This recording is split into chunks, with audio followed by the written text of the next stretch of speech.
We're going to talk ALNAV 00125. We talked about it. Hey, for the listeners, we talked about it for like 40 minutes before the podcast started.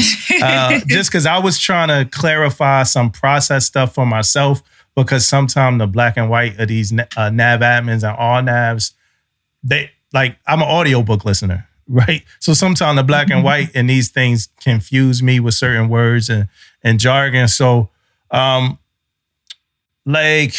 Tish, you want to start this, or should I give an overview on what it is and what's incorporated in it?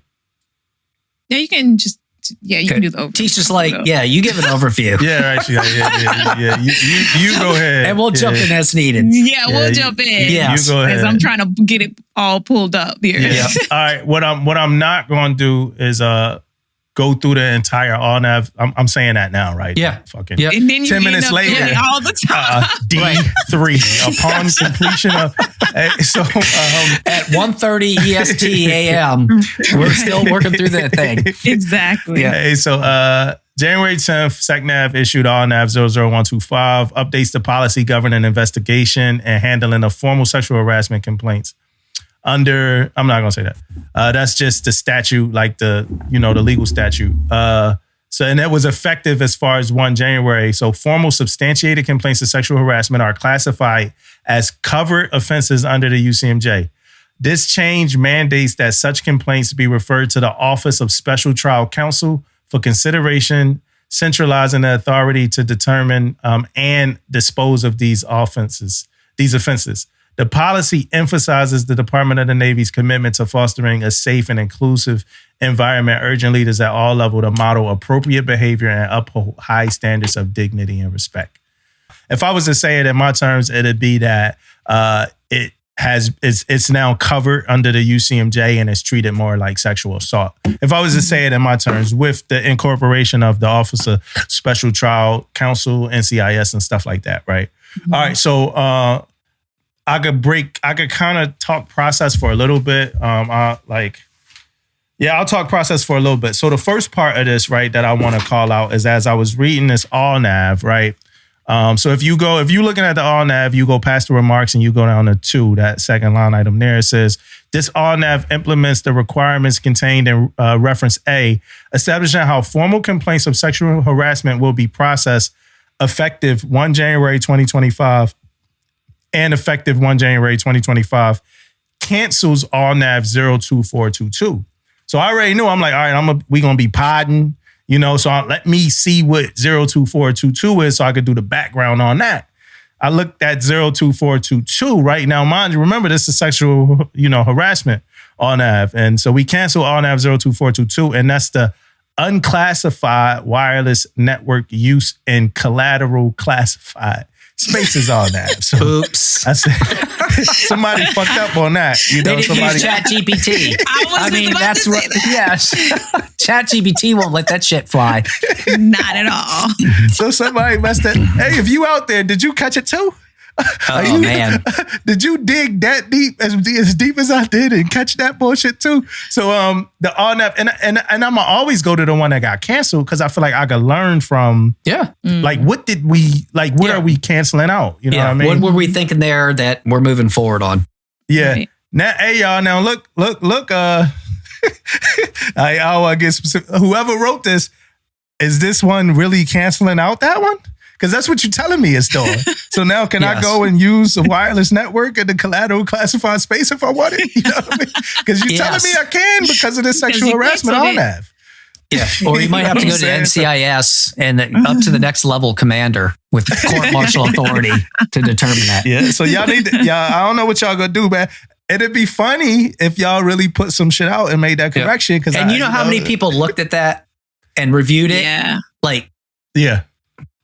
Oh, and I'm pretty sure, you know how sometimes you'll send an email out and then there's like a mistake in the email and you got like 30 people calling you like, hey, there's a mistake in your email. Yeah. How many phone calls? I know this person's probably like, I already know. Yeah. Oh, by now probably. But what Paul talking about is throughout the process. Yeah. Throughout you can the pull process, it back. yeah. It should be updated. You can pull that thing back and update it. Because usually somebody is checking the references to make sure like, okay, maybe they had the the wrong one in the folder, but then Yes. I don't know. But what did we do at Permission to Speak Freely with the You Tisha? found the right back. one, We got y'all back. right? Because because we get shit done. Exactly. Right. And which one is it? It's 08. Yeah, 084. Yep. Yeah. So this ALNAV cancels ALNAV 08422 people. All that to say that. Yep. And that one is titled Improvements to Victim Response. That's that ALNAV. Yeah. So there we go. There we go. Y'all don't say PTSFA help y'all out with nothing. That one came out in December 22. We got y'all back. Yeah. All right. So this ALNAV, right? To read the ALNAV word for word, like I just said, I wasn't going to do. No. So the formal complaint, a sexual harassment, a commander gets it, right? So a commander gets it. OIC, civilian equivalent, they get it. They forward a copy of the complaint, of the sexual harassment complaint, to a next higher level commander, right? So just for the sake of this conversation, we're going to say I'm the commander and Paul is the next higher level commander, right? Just so y'all kind of get it if you're listening. So I get a copy of the complaint. I forward it to Paul, and within 72 hours of receipt, right? So I forward a copy to Paul within 72 hours of receipt. And then it's a note in here that, like, if the next higher level commander is not authorized to convene court martial, then I must take it up to the next higher level commander who is authorized to convene court martial, right? Yeah, so to jump in there real fast to clarify. So, like, if you get it and you're an 06 with court martial convening authority, like, you don't have to forward it up. Like, you jump down to that step where you get NCIS, right? But if you don't have it, if you pass it to me and I'm an 06, like, say you're an 05 commander, you don't have court martial, like, you pass it to me and I have court martial convening authority, then I take action per that NAV admin. If I don't, then I have to push it up to the next level until we get to that level. So that's a big piece of this, is we're pushing it to the level where basically criminal prosecution can happen. That's right. NJP is not criminal prosecution, right? But court martial is. So that's and it's a general court martial. So there's different levels of court martial. Yeah. And some COs have like a special court martial convening authority that's not the same as general. Yeah. So usually it's like a 06 or above that has general court martial convening authority. So, but keep going. Sorry. Yeah, no, that's good, man. I love that. No, Shit, this is like, no, this is good. Like, so seriously, like, difference, you know, I don't care if you're a junior officer or a senior officer or senior listed, knowing 3 types of court martials and why they're different is good general knowledge to have. Yeah. Right. Yeah. So, again, I get it. I give it to Paul. It gets pushed to the CCS, right? Command Climate Specialist. So we always need to talk about more, right? We always need to talk about CCSs more.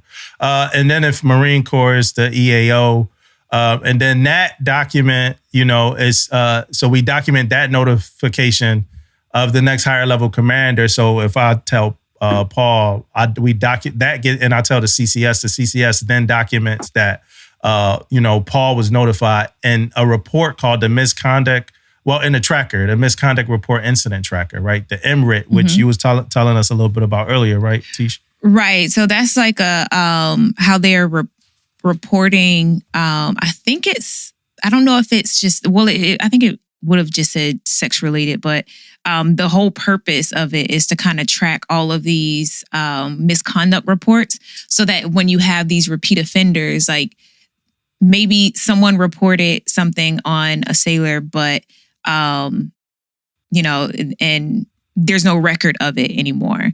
And then they go to another command, like maybe there was no NJP, but there was a report, it was unsubstantiated, not enough evidence. And then they go to a different command, or 2 commands, 3 commands later, however many. And then there's another report. Now they have some type of matrix to kind of track people who are repeat offenders and kind of sliding through the cracks. So that's the purpose of that misconduct report incident tracking system. Yeah, so that record keeping is out of the commands level. It's at a higher level. So all that stuff is kind of at the higher level already, right? All right, so then we get to commanders responsible for ensuring all personnel involved in the incident are advised of victim support resources, right? So it says all personnel involved in an incident of sexual harassment are advised of victim support resources available, right? To the extent to the practical extent, the next higher level commander must refer the complaint to NCIS within 72 hours, right? So I get it, 72 hours, give it to Paul. Paul got 72 hours to give it to NCIS. And that's after he receives the complaint, right? So after I receive the complaint, I got 72. After he receives the complaint, he has 72 hours. Upon receipt of a formal sexual harassment complaint, NCIS must review the complaint for elements of sexual harassment prior to assigning the complaint to an NCIS investigator. If the allegations included in the complaint do not contain a minimum factual basis of sufficient details supporting the elements of sexual harassment, NCIS will return the complaint to the referring commander.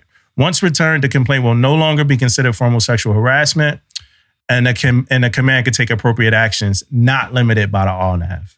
Right? Anything to add there? No, I think you're on track with it.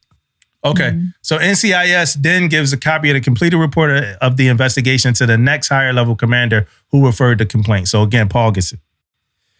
Upon receipt of completed investigation and in consultation with service and judge advocate, because Paul has that, the next higher level commander will determine whether the allegation is substantiated or unsubstantiated by a preponderance of evidence, right? And if you don't know what a preponderance of evidence is just more likely than not to be true, right? That's what a preponderance of evidence is. We kind of look at it like if you're looking at a football field, the 51-yard line is how we kind of talk about it. Okay, 51%. Yeah, like you probably did it, it likely happened. And so that's a very low burden of proof. Whereas the other one is beyond reasonable doubt. Yes, beyond a reasonable doubt. And that's what's used for like the felony cases and stuff like that. So it's very low, and it's the same preponderance of the evidence that's the NJP burden. So when people are like, oh, there wasn't a lot of evidence and blah, blah, blah, based on the evidence that we got or they got, you probably did it. Yeah. And if there's you probably did it, then but beyond a reasonable doubt is like, they probably did it. That's not beyond a reasonable doubt. Mm-hmm. So that's good, Tisha. Standard is pretty low. I'm glad you broke it down because preponderance is like a heavy word. So people, I think when sometimes people hear it, they like, it was a whole preponderance of evidence. Like, it don't mean what you think. It don't mean what you think, yo. Yeah. Let's talk. I need to talk about this movie, Juror Number 2. I'll talk about it some later. I saw that. I got a lot of problems with that. We can talk about it. I don't think I finished it. I haven't seen that yet. Yeah, we're going to talk about it. I haven't finished yet. Yeah, we're going to talk about that. I got some issues. It was annoying, though. Yeah, it was kind of annoying. It says, if the formal complaint is unsubstantiated, the next higher level commander will close it. So after all that, our next higher level commander closes it. The decision to unsubstantiate a formal complaint of sexual harassment does not preclude the next higher level commander from returning the matter to the commander who received the complaint for action on other alleged misconduct, right? So if anything else is, I guess, tied into the story, hey, go ahead, take action, do whatever you need to do, right? Yeah. And most of the time, that's what's going to happen. Yeah. They'll look at it, they'll close it out, and then they'll give it down to the subordinate command to take care of it. Yeah. If the formal complaint is substantiated and it occurred on our prior, it says, if the formal, let me read this word for word before I try to paraphrase. If the formal complaint is substantiated and the incident or in a case involving a series of incidents, the most recent incident occurred on or prior to 1 January 2025, the next higher level commander who referred the complaint to NCIS will take administrative or disciplinary action, right? I don't know why I can't read today, right? If the formal complaint is substantiated in the incident or in a case involving a series of incidents, the most recent incident occurred after 1 January 2025, the next higher level commander must forward the complaint to the servicing office of special trial counsel for consideration as a covered offense. Commanders must not take disciplinary action or initiate the administrative separation process regarding a substantial formal complaint unless or until OSTC defers the offense back to the commander. Right? Yeah. So that's it. So anything after 1 January, OSTC, if it's substantiated, right? If OSTC exercises authority and defers the substantiated offense back to the commander must initiate the involuntary separation process for the alleged offender. Right? I didn't highlight that next part about the next higher level commander advising the complainant and alleged offender of their decision regarding the complaint and make them aware of that right to appeal. So they got a right to appeal. Yeah, that's always been there. Yeah, Back so to dig rights, into it. Right. Mm-hmm. The last thing I highlighted was all sexual harassment complaints that are reported directly to NCIS will be considered a formal complaint. Right. And then it's a bunch of things about more process when it comes to NCIS. I urge everybody to dig into this and read through it because I'm not reading through this whole thing. But is it anything else that y'all want to note about this ALNAV or something that stuck out for y'all in here? Just like we're talking, I think, back to intent, right? So, I mean, I remember, and I was at CNIC as a region master chief. So we're talking 2009 time period. This is like when this sexual assault push, Senator Gillibrand was pushing on DOD to do more, and this is where the momentum started kicking in. Mm-hmm. But then you saw over time, like things were happening, but there was always still a sense and feedback from the fleet and other services. Remember, this is an ALNAV. So ALNAV is naval, which is Marine Corps and Navy. So I assume it's, and not even assume, it's governed by a DODI, which means it applies to all the services. So there's been frustration, Lloyd Austin he had a group stand up, look at it, took recommendations back. And I think this is an adjustment to that. Commanders were pushing back, right? We're like, no, we want our authority to hold people accountable. But just time after time again, you just saw that the sense of, the sailor and the fleet at large was like, these aren't getting handled right. Justice isn't being handled right. So this to me just reflects like, okay, you're still in the decision making, but we're going to put some more, there's less of you get to make the call and more like your call is to forward it to the next person, right? And then at that level, there's no like, the commander makes that call, right? Like you have to give it to resources who can make a recommendation, who are more skilled, honestly, and perhaps less biased potentially, to make the right call. So it sounds like it's movement in the right direction. It needs a flow chart. I would assume they're going to have a flow chart in the instruction. Let's get that flow chart going, man. Yeah.